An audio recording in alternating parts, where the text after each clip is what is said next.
Hi, everybody. Welcome to Making the Grade. I'm Michelle Edmonds from Idaho News 6. We're so glad you could be with us this morning because we have a lot of education news to get to. And joining me for Making the Grade, as he always does on these Tuesday mornings, Kevin Richard from Idaho Education News. Kevin, I'm shocked by the amount of news in education we have, but of course, all of it now being tied directly to coronavirus, most of it that we're going to be talking about, and how the phases of reopening are going, and for that matter, what the economy is doing. So let's get started, and we invite everybody out in the public to give us their comments, their questions, their thoughts as we talk through a number of these topics. But we have to start with Ada County announcing yesterday from Central District Health that they are going to be moving back to phase 3 as of basically midnight tonight. And why did this happen? I know that this has ties to our economy, obviously. It has ties to the numbers that are coming in from Central District Health, and it has ties to education. So how would you like to start, my friend? Well, I think you have to start with the math here. And while I think this announcement from Central District Health may have caught some people off guard, I don't know if it really should have. I've been tracking the numbers, and we track the numbers with an eye towards how this might affect education now and into the future. The simple fact is, by the math, Ada County's coronavirus case numbers increased by 25% last week. That's a really big spike in cases, and it's continued really through the weekend. Based on Health and Welfare's numbers, you had another 19% increase from Friday to Monday. Central District Health reported some slightly different numbers and some lower numbers, but any way you slice it, numbers have been increasing in Ada County significantly. And health officials are concerned that it's not just that the numbers are increasing right now, it's that the contagious rate, the infectious rate, for some reason in Ada County is extremely high. What Dr. Ted Epperly was talking about during the press conference on Monday was that for every one person infected, you have the potential that they can infect 7 people. That's an extremely high infection rate relative to other viruses. So you can't really be too surprised when you look at the math that Central District Health stepped in and set these new standards, these new rules for Ada County. And right here on Making the Grade, where we discuss education, this is where we have to start, Kevin, because fact of the matter is that where these numbers stand right now, people were wondering if we were going to see a spike come fall and what that would do for kids going to school in the fall and the reopening plan. There's a spike at least happening in Ada County right now, and we're only in the middle of June. Let's talk a little bit about schools reopening in the fall, if that will happen, what it's looking like, and the fact that the governor has put together a new committee to try and make sure that kids can go back to school. Right. So I think what you're seeing with Central District Health and the closures of large gatherings and bars in Ada County, to me, it feels like a foreshadow of what we may see come fall as school officials have to make decisions about opening school, keeping school open, potentially closing schools in the event of an uptick in cases. Because you're right, what the governor and the State Board of Education are doing right now is putting that decision in the hands of local educators. The State Board is going to put together some guidelines, and they're going to work fairly quickly. This reopening committee held its first meeting on Monday. They hope to have recommendations finalized by next week, and they hope to get them to local school officials right after the 4th of July so that school officials can start to think about what does school look like in the fall? What could school look like in the fall? What would be the guidelines to try to reopen? We should mention, though, that these are non-binding guidelines, correct? I want to go back to what you said about local control. Everybody all the way along, and as we're seeing now with Ada County having to move back to phase 3, this is going to be a local control issue because it's going to have to be, correct? It's by design going to be a local control issue. So there's not going to be a statewide policy in terms of opening schools or keeping schools open or closing schools. Right now, the state is really trying to leave that decision in the hands of local officials. So, I think what we're seeing unfolding right now in the summer is pretty much a good indication of what we can come to expect in the fall. Well, and let's talk about the fact that Boise State yesterday, on top of what Central District Health said, announced that it is closing its campus starting this morning for the next week until June 28th because they have 8 positive or possibly positive, presumed positive cases of COVID-19 associated with the campus. So Boise State is officially closed again as of this morning. Right. And their hope is to use this as a chance to clean the facilities, do some contact tracing with people who may have been in contact with these 8 individuals who've tested positive. It's all with a view towards still trying to reopen the campus on August 24th. But again, let's talk a little bit about that, how these are going to be local decisions, how there are going to be, local circumstances that affect what's going to happen. We've already talked about what's happening in Ada County. We've already talked about the uptick in cases countywide, the 8 cases that have been traced to Boise State just in the past 48 hours. Compare it to Latah County, the home of the University of Idaho.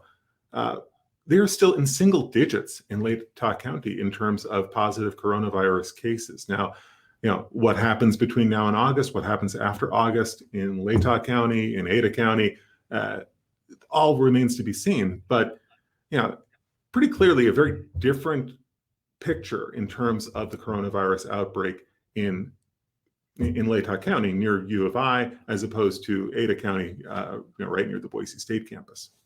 And Kevin Richard is joining us right here on Making the Grade live on Facebook saying, do you see any other counties moving back to stage 3? And at this point, of course, Central District Health, which is responsible for a few counties, has said, no, this is only in Ada County. But it goes directly to what you're saying about local control of schools, which is that it's all going to depend on the numbers. And what the universities have to do at this point is going to be up to the universities to decide, because here in Idaho, the good news is they're all in different counties. Right. And I don't think it's for me to predict whether other counties are going to go to stage 3 or not. I don't feel like I'm I don't feel like I'm a health expert or a public health expert, so I don't think it's my place to make a prediction. But one thing that did jump out at me regarding that question, we talked about what's happened in Ada County in the past 3 days, from Friday to Monday. When I crunched the numbers and wrote my blog on Monday night, 19% increase in case numbers in Ada County over the past 3 days. Canyon County, right across the county line, has experienced a 17% increase in cases over the past 3 days. There's an uptick going on in Canyon County. What's the difference? Well, Canyon County is part of a different health district. Then that health district has, as of right now, taken no actions regarding coronavirus spread and moving off of stage 4. So, that doesn't really answer your question, but it does kind of provide a backdrop, because as we've tracked the numbers and as I crunch the numbers and as I write about the numbers, I'm always looking at, what's the trend? County to county, looking at some of these larger counties that have had more cases, what's been the statewide trend, what's been the trend in terms of fatalities, hospitalizations, a number of patients considered to be recovered, just to try to compare these numbers and to try to give people as much information and as much of a sweep of the data as possible. If you're just joining us, this is Making the Grade live on Facebook. Kevin Richard from Idaho Education News joining me on Tuesday mornings at 11 a.m. in our new virtual studios, as we've been doing for a while. We'd love to take your comments and questions. Before I leave the subject of the Public Schools Reopening Committee that we've been talking about, Kevin, the head of that committee is also the head of the State Board of Education, and that's Debbie Critchfield. And she gave some numbers to Idaho News 6, which reflect numbers we've been talking about here before about what parents feel about the fall. And of course, these numbers that she's repeating came before the spike in Ada County. And what we've said is that 75 to 80% of parents, grandparents, would like to see their kids go back to school. 3% have actually said that they liked the virtual learning model and will continue with some form of that. 20%-ish still seem to be quite unsure of what they're going to do in the fall. So I guess my question is not necessarily to you, Kevin, but to all of you watching. And I want to know, is this quick spike that we're seeing and the change back to phase 3 already in June changing your mind as a guardian, as a parent, as a grandparent of what's going to happen in the fall? And Kevin, it has to change the minds of the school districts. They must be looking at this and saying, okay, we've got to make sure our plans are in place to be able to move back and forth between phases. It's a twofold challenge, I think, for the schools. It's a challenge not just to figure out an educational model that works, a learning model that works. It's also, I think it's a challenge of trying to come to a place where parents and guardians feel comfortable about the decisions that they're going to make. I mean, think about every decision we make as consumers, every decision we make as far as going through our daily lives is being viewed through this prism of the pandemic. You know, every personal decision we make is tougher. And I'm speaking as somebody, my kids have grown up. My kids are adults. So they're making their own decisions. I can't imagine what parents are going through as they make those decisions and think about those decisions that they're going to have to make this fall when it regards the health of their kids, and the education that their kids are going to receive. What a difficult decision that all parents and all guardians are going to have to make. So I think for schools, it's coming up with a place where parents and guardians can feel the most comfortable about the decisions that they make in terms of keeping their children healthy, keeping their loved ones healthy, but also trying to make sure that they have access to a quality education. It's a very difficult situation all around. We know that, but what we've seen in the past couple of days just reminds you of how difficult this process is going to be. And again, how it is going to be localized, because here again, La Familia Robles says, yes, I live in Canyon County. At least they feel that the health department needs to wake up their thoughts and get things shut down so the virus doesn't get out of control. And it is going to depend county by county how this happens, and therefore school district by school district, because what might happen to the state's largest school district, West Ada, may not necessarily be the case for Nampa schools or the Caldwell School District, even though there are larger school districts in and of themselves. This fall, we may have some kids online in one county and some kids not in another. And take it back to the decision that Central District Health made on Monday. Now, this is a decision that doesn't affect education immediately or necessarily, but it gives you an idea of how Central District Health approached the issue from a commercial standpoint. Ada County, uptick in cases, closure of bars, closure of large gatherings. Compared to the other 3 counties in that health district, Boise County is still one of a handful of counties in the state that have no positive cases, no reported cases of coronavirus. Valley County has, I believe, 3 at this point. Elmore County has a higher number, but Elmore County has a little bit larger population than Boise or Valley counties. But relatively speaking, Elmore County's numbers and Elmore County's increase in numbers hasn't been nearly what we're seeing of late in Ada County. So that's one health district with 4 very different counties and 4 different stages in this process. Kevin, let me bring in a few more comments from parents that I'm seeing here, because as you were saying, this is an unprecedented time, as we've said since March. But Adriana says, I have a new kindergartner. Oh goodness, going off to school, and she really needs to be there in person. I get that. But she also is saying, I understand safety first. And then there's and we've talked about, I'm just going to interject, that's something we've talked about in-house, that we really want to look at the kindergarten registration numbers, because I think they're going to be a real indication of where parents are in this process, where guardians are in this process, what enrollment might look like. So kindergarten registration is something we're going to be watching very closely. Watch our website. We'll have coverage on that. I'm going to be curious about that as well. Tina, I wanted to bring this up.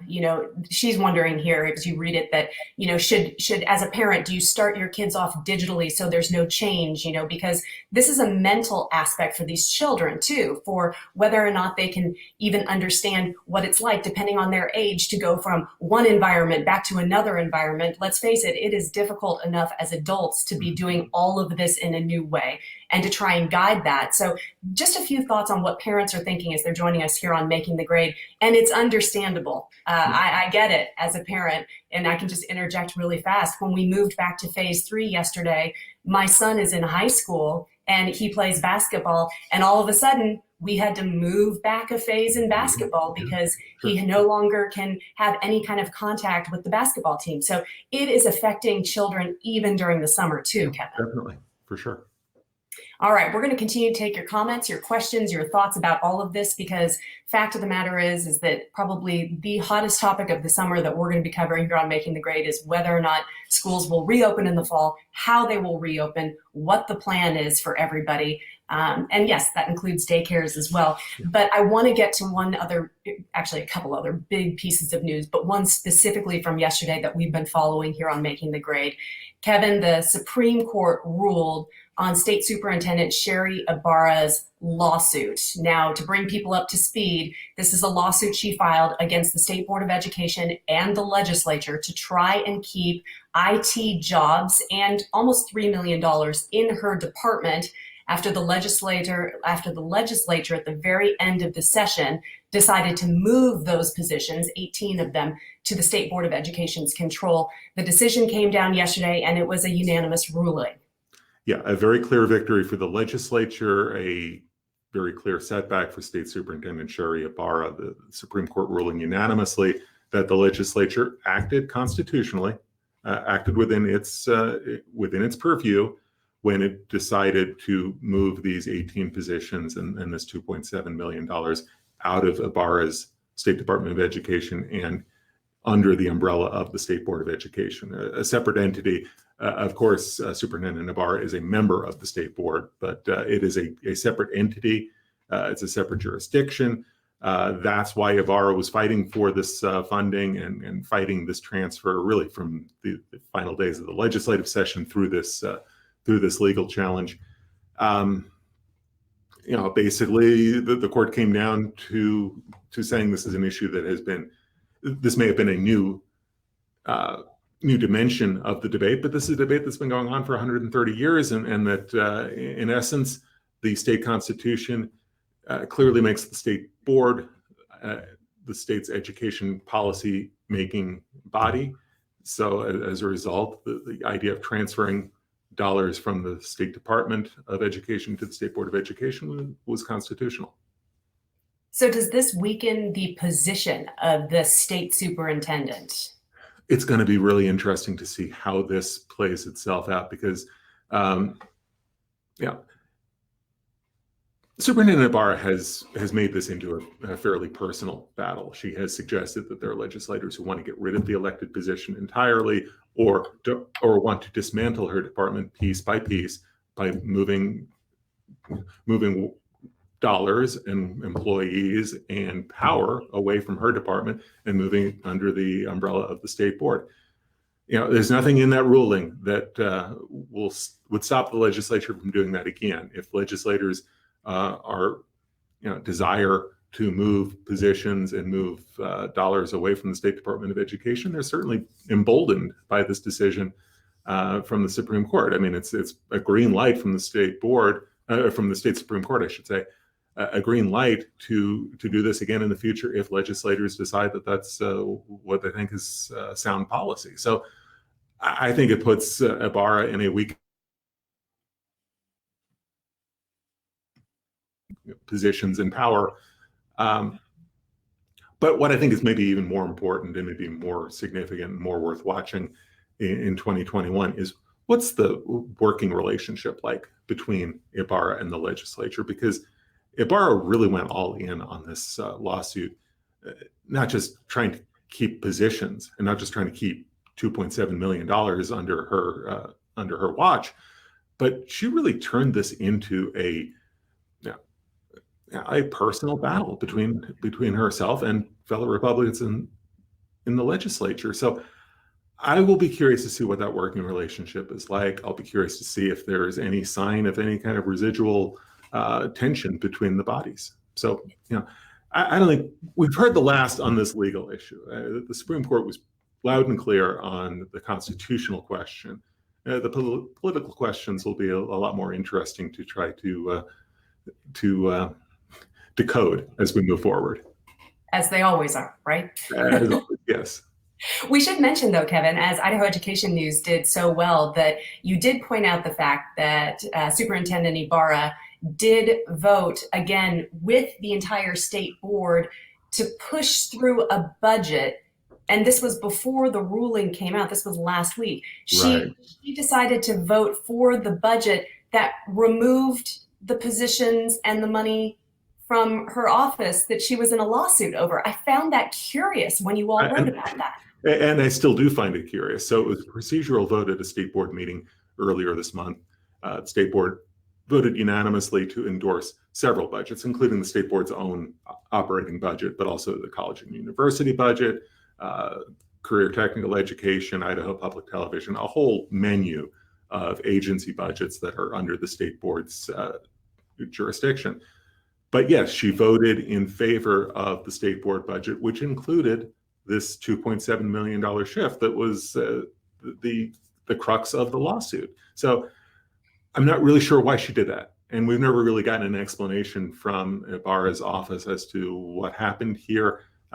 We asked for comment, 6 days ago, and we haven't gotten any kind of explanation or any kind of response from Ibarra or from her department. Well, let's transfer over to another hot topic, which is the Transgender Athletics Ban. Again, is something that passed the legislature this past session, was signed into law by the governor. This law now hitting the Trump administration, with the Attorney General, William Barr, actually making a note of the new Idaho law. Can you tell us what happened with this? The Trump administration weighed in on Friday with a court document supporting the transgender athletics ban, the law that will go into effect now July 1st. And as you mentioned, William Barr, the Attorney General, quoted in a news release saying that that this is an appropriate law, that this is something that the Trump administration supports. It just elevates the debate over this law, and it's a continuing debate. It's not just what we saw on Friday with the Trump administration weighing in.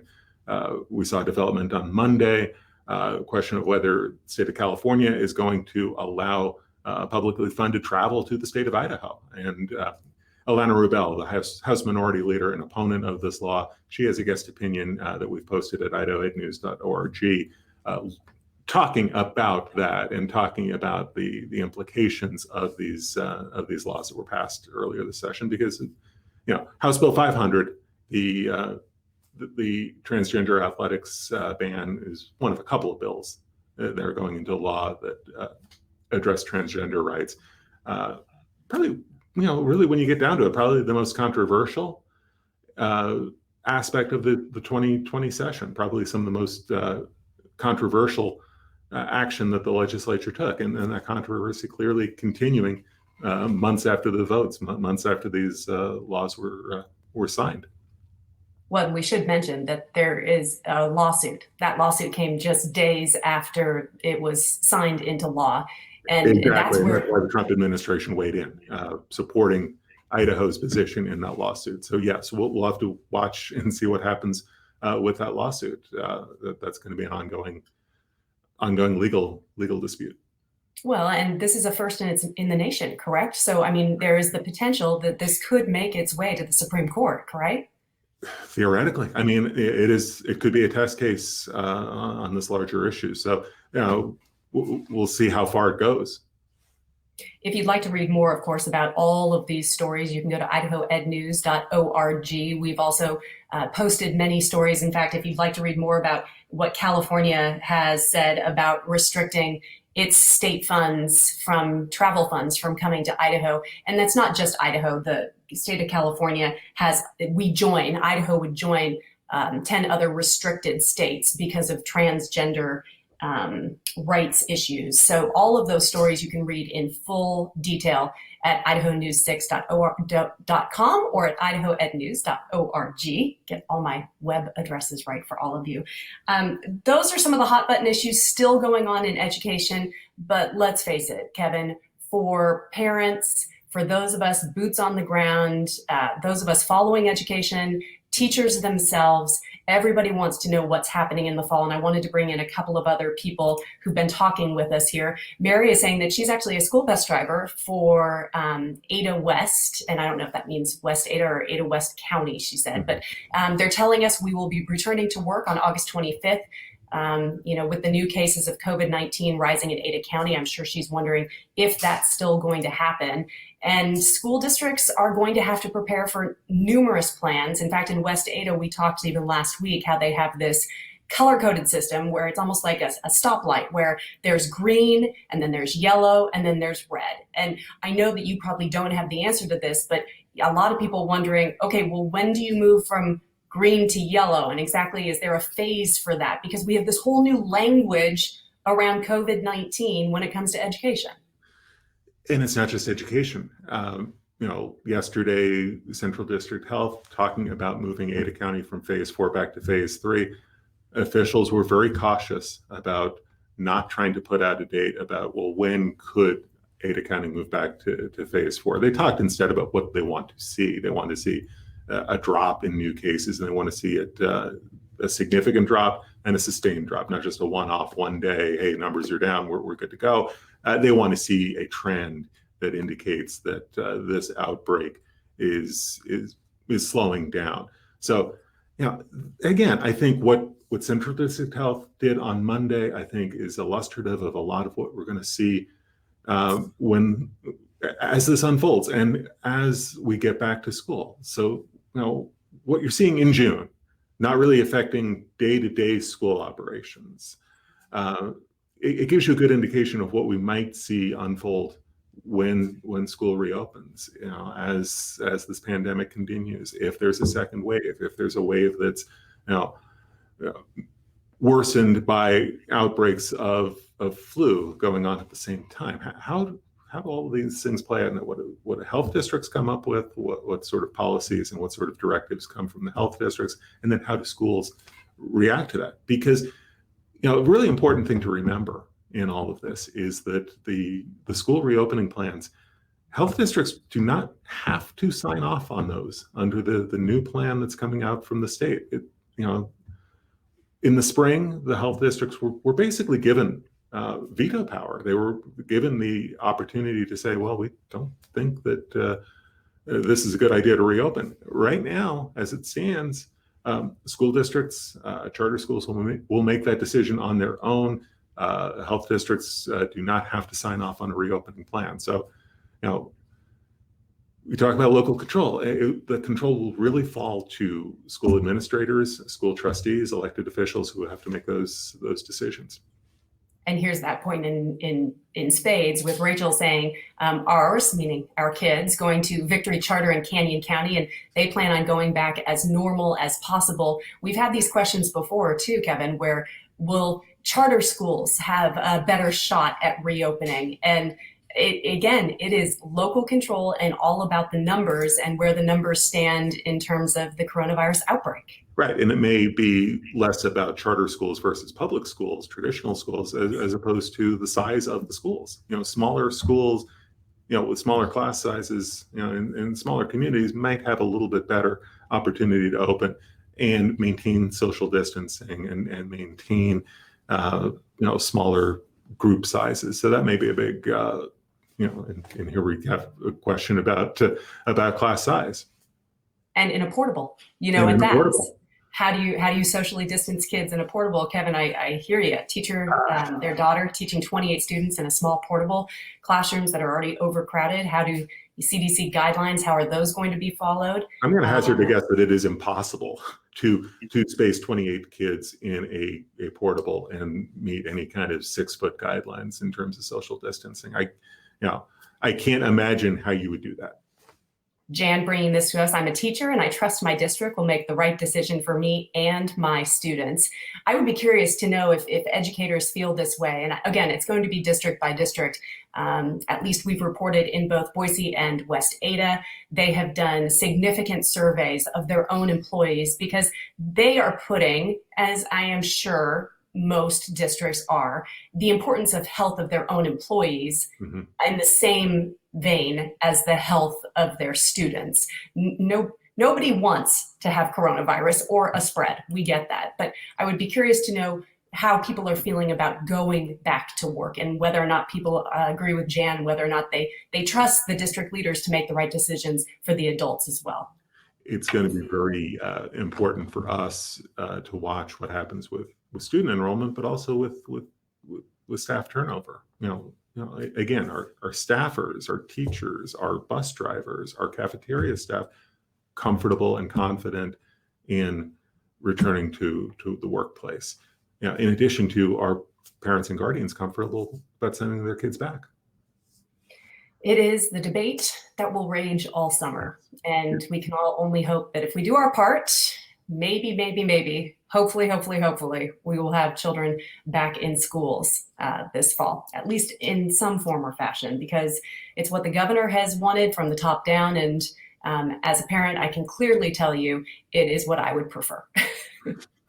And surveys indicate that as well, that parents, their preference is to get back to something resembling normal. But can you get back to something resembling normal and do it safely? That's the big question, and that's the one that's impossible to answer at this point. And it's it's going to be debated by school administrators, by trustees, but it's also going to be decided at household by household, parent by parent. Well, one decision we can make here on Making the Grade every week is to make sure we have a check-in of Kevin's socks. Okay, we'll do that. Why, you ask, if you're just joining us on Making the Grade and you haven't been around for weeks and weeks as we've done this, it's because it's a little bit of humor at the end of segments that have been difficult, to say the least, when it comes to education. So, Kevin, show us your socks, my friend. Okay, so these really have no particular there's no meaning? significance. There's no real story to them. Are they Star Wars? No, they are not Star Wars. They are.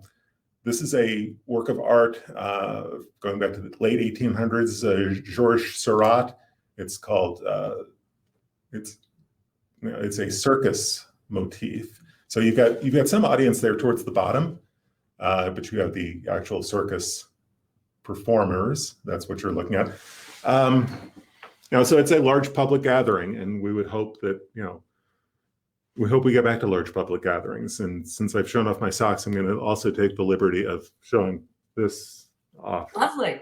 Too, because, this is where I go with, I don't leave home without these. And, we don't know what the future holds, but, the health experts are saying, wear a mask. Wear a mask.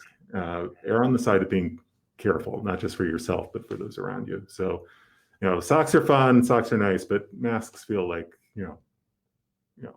an essential right now. And you can get them a lot of different colors and designs. You can have fun with masks as well. I have a couple on order that I'm looking forward to getting. Oh, very good. Well, we'll start a new mask episode at the end of Making the Grade instead of socks, or we can see. We'll never get around to talking about education. We'll be talking about, masks and socks, but that's okay too.